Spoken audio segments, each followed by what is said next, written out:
सुंदर नंद मुकुंद हरि नारायण हरि बोल। हरि सुंदर नंद मुकुंद हरि नारायण हरि बोल। हरि सुंदर नंद मुकुंद हरि नारायण हरि बोल। हरि सुंदर नंद मुकुंद हरि नारायण। हरे कृष्णा, जय जगन्नाथ। सो आज है हमारा जगन्नाथ धाम का दूसरा दिन। पहुंचे तो हम परसों शाम को थे, लेकिन हमने कल किए दर्शन। कल से पहला दिन। ओके, सो हम लोग आज जो जा रहे हैं वो है कोणार्क मंदिर। सन टेम्पल के नाम से भी जाना जाता है। इसके बारे में काफ़ी सारी इंफॉर्मेशन आगे जो हमारे प्रभु जी रहेंगे वो देंगे आपको। बहुत ही पुराना टेम्पल, 800 साल पुराना। सो बहुत ही मज़ा आएगा, बहुत आनंद आने वाला है देखने में। तो लकीली यहाँ पर कैमरा अलाउड है, तो मैं आपको इसके दर्शन करवा सकती हूँ। चलिए करते हैं दर्शन। हरे कृष्णा। सो देखिए कितने भक्त उत्साहित हैं और जप करते हुए जा रहे हैं सारे भक्त। और मज़े की बात ये देखिए, शॉपिंग का कितना सारा जुगाड़ है यहाँ पर। ये देखिए, सबसे अच्छी बात यहाँ पर नारियल जो है वो 20 रुपए का मिल रहा है। सो मैं डेफिनेटली 3-4 नारियल पानी तो पीने ही वाली हूँ।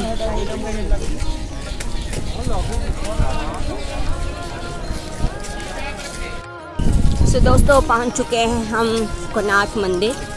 यही लग रही है मेन बिल्डिंग सामने वाली।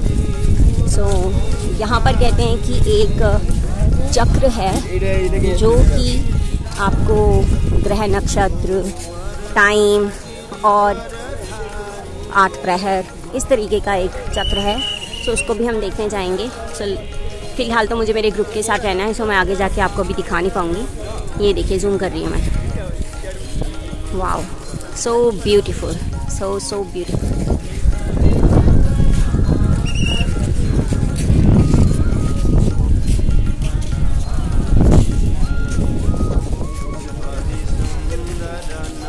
Haribol, we are on a Konark temple. Haribol. जय जगन्नाथ। सो ये देखिए कोणार्क टेम्पल कितना फेमस है। अगर आप 10 रुपये का नोट देखेंगे तो इस पर आपको ये जो चक्र दिख रहा है, ये अभी हम अंदर जाके देखने वाले हैं। सो 10 रुपये के नोट पर आपको ये चक्र दिखेगा। ये कोणार्क टेम्पल से लिया गया है। सो जिसकी बात मैं आपको कह रही थी कि 8 प्रहर और 24 घंटे सब कुछ इसमें दर्शाया गया है। तो अंदर अभी हम देखेंगे चलकर। तो अभी फ़िलहाल सारे भक्त खड़े हैं, और जब भी आप आएंगे कोणार्क टेम्पल तो आपको यहाँ पर टिकट लेनी होगी। आई हैव नो आइडिया कितने की टिकट है। कितने की टिकट है प्रभु जी, कुछ आइडिया? हाँ, 50 रुपीज़ पर पर्सन टिकट है। और हमारे जो लीडर हैं वो गए, लेकिन हर किसी को अपना नाम पता लिखवाना रहता है यहाँ पर। So maybe it will take time. तो मैं आपको अभी कुछ देर में सारे दर्शन करवाने वाली हूँ। ये देखिए, यहाँ पर मोती भी बेच रहे हैं। कितने का है प्रभु जी? 40, 150, 200। ये कितने का है? असली मोती है?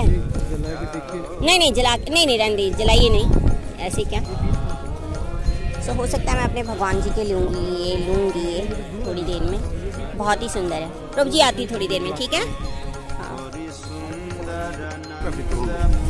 सो ये देखिए, इस तरीके की फोटोग्राफ भी यहाँ पर निकाली जाती है। ये प्रभु जी निकाल रहे हैं। क्या चार्जेस है प्रभु जी इसके? 2 साइज। ये देखो 120 वाला बड़ा साइज, 50 वाला ये। Very nice. So different sizes हैं। आप यहाँ पर कोणार्क टेम्पल के सामने फोटोग्राफ भी करवा सकते हैं। सो आपकी मेमोरी के लिए बहुत अच्छा लगता है। मैं जहाँ पर भी जाती हूँ डेफिनेटली एक फोटोग्राफ तो करवाती हूँ। कल बीच पर भी करवाई थी मैंने।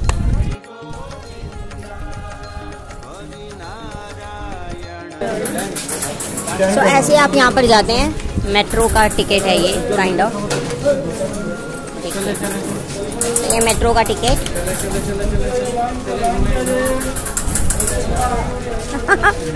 ओके, सो ये देखिए कितना सही सी कार्विंग्स है। थोड़ा मंदिर पुराना हो चुका है, सो काफ़ी वियर एंड टियर हुआ है यहाँ पर।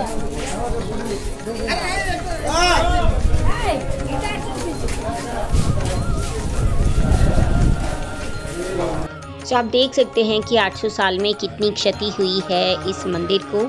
और कहा जाता है कि ये जो मंदिर बना था उस समय इसे सूर्य भगवान को अर्पित है ये मंदिर, और सूर्य भगवान की इसके अंदर मूर्ति भी है जिसकी पूजा कभी नहीं हुई। उसकी स्टोरी मैं अभी आपको बताती हूँ। और आप देख सकते हैं एक रथ की शेप में है ये मंदिर। जो मेन बिल्डिंग है वो तो ध्वस्त हो चुकी है ऑलमोस्ट, और अब की जो बिल्डिंग है वो काफ़ी छोटी है पुरानी वाली बिल्डिंग से, और उसको जगमोहन के नाम से जाना जाता है। सो आप देख सकते हैं बहुत ही बड़ी बड़ी सीढ़ियाँ हैं यहाँ पर। जब आप स्वयं आएंगे यहाँ पर तो आप फील करेंगे कि यहाँ पर कुछ मैग्नेटिक अट्रैक्शन है यहाँ पर, और बहुत ही डिफरेंट फीलिंग होती है। और ये भी कहा जाता है कि जो सेलर्स थे, यानी कि जो शिप्स वगैरह लेकर आते थे बे ऑफ बंगाल में, उनके लिए 2 पॉइंट्स हुआ करते थे, एक कोणार्क मंदिर और जगन्नाथ मंदिर। सो उसी को ही देखते हुए वो अपना रास्ता जो है तय करते थे। सो इसी मंदिर के ऊपर जो मेन वाली बिल्डिंग है उसके ऊपर ये भी बताया जाता है, लोकल लोग बता रहे थे कि इसके ऊपर बहुत ही बड़ा एक मैग्नेट था जो कि शिप्स तक को भी खींच लेता था अपनी तरफ। सो जब ये मंदिर टूट फूट रहा था, यानी कि जब अंग्रेज़ लोग यहाँ पर थे, सो अंग्रेज़ लोग वापस जाते समय यहाँ से वो मैग्नेट भी उठाकर ले गए। तो अंग्रेज़ों ने काफ़ी इसकी थोड़ी सी देखरेख की, नॉट श्योर कि उन्होंने किस तरीके की देखरेख की यहाँ पर, क्योंकि ये जो जगमोहन वाला जो मॉन्यूमेंट बचा है इसके अंदर मूर्ति थी शायद, या फिर इसके अंदर बहुत सारी अच्छी सी कार्विंग्स हैं। ये वाले मंदिर की बात मैं कर रही हूँ आपसे। तो इस मंदिर के बीच में उन्होंने क्या किया कि ऊपर से होल करके बहुत सारी बीच में रेत डाल दी थी, बालू डाल दी थी, जिसकी वजह से ये मंदिर क्लोज हो गया। तो ताकि उन्होंने इसलिए किया था कि ये बच पाए। और आप देख सकते हैं इधर मेरे ख्याल से जैसे ज़ोडिएक साइंस वगैरह चेक करने के लिए इन्होंने कुछ मॉन्यूमेंट्स बनाई हुई हैं छोटी छोटी सी। तो ये सारी चीज़ें हैं यहाँ पर। सो इस मंदिर का जब हम चक्र काटेंगे तो आप देखेंगे कि इसके ऊपर बड़े बड़े से चक्र हैं और लगभग 24 चक्र हैं। सो रथ को 24 चक्रों के द्वारा खींचा जाता है, और यानी कि ये मंदिर रथ की शेप में है। सो 24 चक्रों के द्वारा खींचा जाता था। सो जो 24 चक्र हैं वो उस तरीके से बने हैं कि 12 महीने, और हर महीने में शुक्ल पक्ष और कृष्ण पक्ष होता है। सो इसलिए 24 चक्र हैं इस पर। सो बहुत ही अच्छी नक्काशी हुई है। मैं आपको थोड़ा क्लोजली दिखा रही हूँ और आप देख सकते हैं बहुत ही अच्छे से। अब यानी कि थोड़ा थोड़ा इन्होंने नीचे से मेंटेन करना शुरू कर दिया, इसकी देखरेख होनी शुरू हो गई है। तो इस मंदिर को बनाने में लगभग 12 साल लग गए थे और 12,000 मजदूरों ने इसे बनाया था। तो कहा जाता है कि जो मुखिया था मजदूरों का, वो जब ये मंदिर बनाने के लिए यहाँ पर आया तो उसका बेबी होने वाला था और जस्ट एक बेटा हुआ था उसे। और 12 साल में जब ये मंदिर कंप्लीट हुआ तो यहाँ का जो राजा था उसने गुंबद को बहुत अच्छे तरीके से बनाने को कहा था, क्योंकि जो मेन बिल्डिंग है जो ध्वस्त हो चुकी है उसके ऊपर जो गुंबद था वो बार बार टूट रहा था। सो मुखिया का जो बेटा था, जब उसने ये सुना कि राजा ये चीज़ बोल रहा है कि ये बार बार ध्वस्त हो रहा है और 1 हफ्ते के अंदर यदि इस मंदिर को कंप्लीट ना किया गया, यानी कि अगर गुंबद को नहीं अटैच किया गया तो उनके जो मजदूरों के हाथ काट दिए जाएंगे, उनकी हत्या कर दी जाएगी। जब उसने ऐसा सुना तो वो बच्चा जो था छोटा 12 साल का हो गया था तब तक, तो उसने क्या किया, उसने अपनी कुछ टेक्निक लगाई, क्योंकि मजदूर का बेटा था तो उसे ये ऑब्वियसली स्किल बाय बर्थ ही मिला होगा। तो वो कामयाब हो गया था वो गुंबद लगाने में। तो जब मजदूरों को, उसके बाद सारे मजदूरों को पता चला कि ये छोटा सा बच्चा ये काम कर गया और अब राजा की तरफ से उन्हें ये चीज़ सुनने को मिलेगी कि छोटे से बच्चे ने काम कर लिया और तुम लोग नहीं कर पाए, तो उसके बाद उन्होंने जो है उनकी और जो प्रॉब्लम बढ़ गई कि अब राजा क्या कहेगा। तो इस चीज़ को देखकर जो धर्मपाड़ा था, बच्चे का नाम था धर्मपाड़ा, सो उसने क्या किया कि वहीं पर ही गुंबद के पास से ही छलांग लगा दी चंद्रभागा रिवर में। सो ये सारा जलथल हुआ करता था, समंदर काफ़ी आगे तक आता था। सो समंदर में कूदकर उसने अपनी हत्या कर ली थी। सो क्योंकि इसके पीछे एक हत्या हुई है, इसलिए यहाँ पर जो है सूर्य भगवान की पूजा नहीं होती। सो इस मंदिर में डीटी तो है लेकिन वर्शिप नहीं होती। सो दोस्तों, अब हम आगे हैं फिर से अपनी बस में और पूरे रास्ते में काजू के बहुत सारे पेड़ हैं, बहुत ही अच्छा लग रहा है। सो दोस्तों, बहुत ही अच्छे दर्शन हुए हमें कोणार्क मंदिर के, बहुत ही मज़ा आया पूरे रास्ते में। काजू के पेड़ लगे हुए थे रास्ते पूरे में और बहुत ही अच्छी खुशबू आ रही थी। फिर उसके साथ साथ रास्ते में हमें जो है समंदर भी बहुत अच्छे से दर्शन दे रहे थे, तो बहुत ही मज़ा आया। और अभी हम पा रहे हैं प्रसाद। विजय प्रभु जी, अरे वाह, ये तो बहुत अच्छा प्रसाद है। क्या प्रसाद है प्रभु जी? ये आंध्रा का प्रसाद है कुछ। किसका? नरसिंह मंदिर का प्रसाद है। देखिए कितना बढ़िया है। और ये बूंदी है और कुछ ही देर में हमारे पास आ रही है इडली, वो हम खाएंगे। बहुत सारे भक्त प्रसाद आ चुके हैं, मैं थोड़ा लेट हो गई थी। तो बहुत ही यमी प्रसादम है। ये जो चावल आए हैं ये जगन्नाथ मंदिर से है। तो बहुत ही बढ़िया चटनी है और बहुत ही बढ़िया सांभर। नज़ारा आ रहा है, नज़ारा मैं आपको बता नहीं सकती कितना मज़ा आ रहा है मुझे इस वक्त। हरे कृष्णा, जय जगन्नाथ। तो देखिए नारियल के पेड़ कितने सही लग रहे हैं ना। सो हम लोग पहुंच चुके हैं अलारनाथ। बहुत ही स्पेशल जगह है चैतन्य महाप्रभु को लेकर और बहुत ही सुंदर। इतनी गर्मी है लेकिन यहाँ पर एहसास नहीं हो रहा क्योंकि बहुत ही ज़्यादा मीठी मीठी सी हवा चल रही है। बहुत ही मज़ा आ रहा है। हरे कृष्णा। तो हम लोग पहुँच चुके हैं अलारनाथ मंदिर। सो आप देखिए कितना सुंदर लग रहा है। यहाँ पर उड़ीसा में आपको तकरीबन मंदिरों के बाहर इस तरीके से सिंह शेर दिखेंगे। सो आप देख सकते हैं बहुत ही अद्भुत मंदिर है ये और कितनी प्यारी मूर्तियाँ हैं। सो अंदर गर्भगृह में कैमरा अलाउड नहीं है। सो यहाँ पर जो है वो 4 आर्म्ड विष्णु भगवान की तिथि है और ये वही भगवान है अलारनाथ भगवान जिन्होंने भगवान चैतन्य को दर्शन दिए थे। सो अंदर ही एक और डीटी हैं यानी कि हमारे जगन्नाथ भगवान की जो 12 मास दर्शन देते हैं। तो पुरी में जब जगन्नाथ भगवान दर्शन नहीं देते हैं कुछ समय के लिए क्योंकि वो बीमार होते हैं, तब आप यहाँ पर आकर दर्शन कर सकते हैं क्योंकि चैतन्य महाप्रभु यहाँ पर ही आकर दर्शन तब किया करते थे क्योंकि वे जगन्नाथ जी के बगैर रह नहीं पाते थे। तो अलारनाथ भगवान के दर्शन करने के बाद और जगन्नाथ जी के दर्शन करने के बाद हम पहुँच चुके हैं ब्रह्मगिरी गौड़िया मठ और आप देख सकते हैं कितना ही सुंदर मंदिर है ये। यहाँ पर हमारी कथा होगी और साथ में हमारा प्रसादम भी होगा। हरि बोल।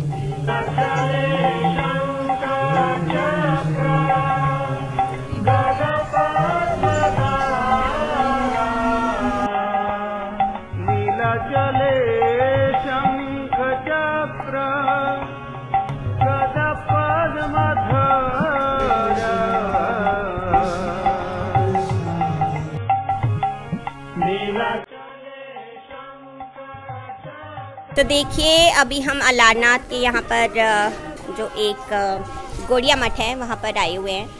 तो आप देख सकते हैं भक्त लोग कैसे प्रसाद ले रहे हैं। सो प्रभु जी कैसा लग रहा है आपको प्रसाद?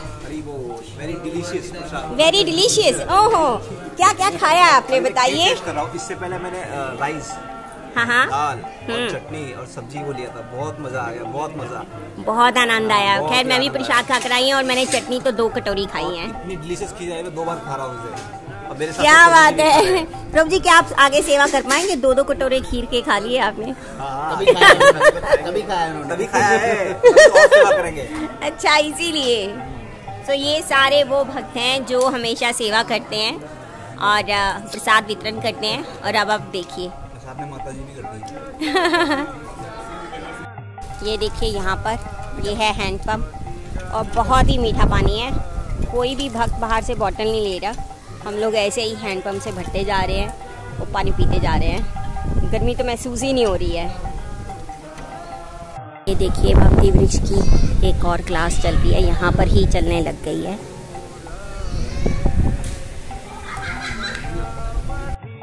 हरे कृष्णा। सो ये प्रभु जी हमारे बजरंगी प्रभु जी जिनको आप पहले से जानते हैं, ये हमें इस जगह का महत्व बताएंगे। हाँ जी प्रभु जी। हरे कृष्णा दर्शकों, ये है अलारनाथ। इसको 3 नामों से जाना जाता है। अलारनाथ जो आनंद देने वाला है, और आलवरों के नाथ होते हैं, इसको आलवर नाथ भी बोला जाता है क्योंकि 10 आलवर हुए थे, तो इसलिए उन्होंने एक समय में आलवर लोगों ने इनकी यहाँ पूजा की थी। तो आलवर लोगों ने पूजा की और चैतन्य चरितामृत अल्लाह नाथ लिखा हुआ है।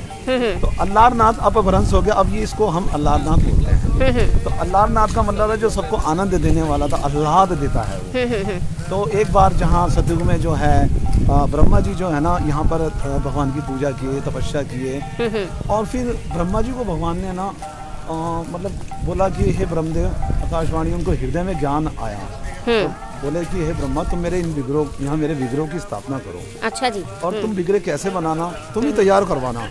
वो शंख चक्र गदा पद्मा से युक्त होने चाहिए और जो है पीताम्बर धारण होना चाहिए और साथ साथ में एक जनेऊ दिखना चाहिए, ऐसा बनवाना, और साथ साथ में कौस्तुभ मणि अलंकृत होना चाहिए, शंख चक्र गदा आयुध से।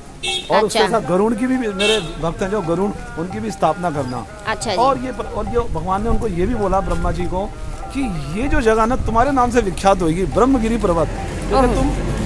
अगर तुम मेरे भक्त हो तो तुमने मेरी आराधना की यहाँ पूजा, तो तुम्हारे नाम से ही जगह को विख्यात होगा। अच्छा। तो पहले ये सतयुग में ब्रह्मगिरी पर्वत के नाम से विख्यात था।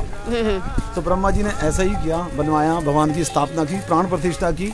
अब आप सोच सकते हैं ये विग्रह कब का है, सतयुग का। प्रभु जी आप उसी विग्रह की बात कर रहे हैं जो विष्णु जी की बड़ी सी वहाँ पर अंदर हमने देखी है, अल्लाहनाथ के अंदर, जो यहाँ के अल्लाहनाथ के अंदर के जो मूल विग्रह है, मैं उनकी बात कर रहा हूँ। ओके। तो उसके बाद जब यहाँ पर बताते हैं विग्रह के शंख चक्र गदा पद्मा है, और यहाँ साइड में जो है भगवान के जो है राइट साइड में सरस्वती है और लेफ्ट साइड में जो है लक्ष्मी जी है, लक्ष्मी जी है। और उनके नीचे भाग में उनके कंधों के ऊपर ललिता विशाखा है अल्लाहनाथ जी के, और नीचे गरुड़ देव जी हैं। और इस प्रकार से लक्ष्मी जी और फिर और सत्यभामा और रुक्मणी, वो उसका भी विग्रह वहाँ दर्शन होता है एक साथ। तो दोस्तों बहुत ही अच्छे दर्शन हुए हमें अल्लाहनाथ भगवान के, और अब हम वापस आ चुके हैं अपने होटल। और अब मैं फिर से आपको अपनी बालकनी से दिखा रही हूँ कितना सुंदर व्यू पूरी सिटी का। सो बहुत ही मज़ा आ रहा है हमें इस ट्रिप में। और अब हम कुछ देर के बाद अपना जाएंगे क्लास लगाने 7 बजे की।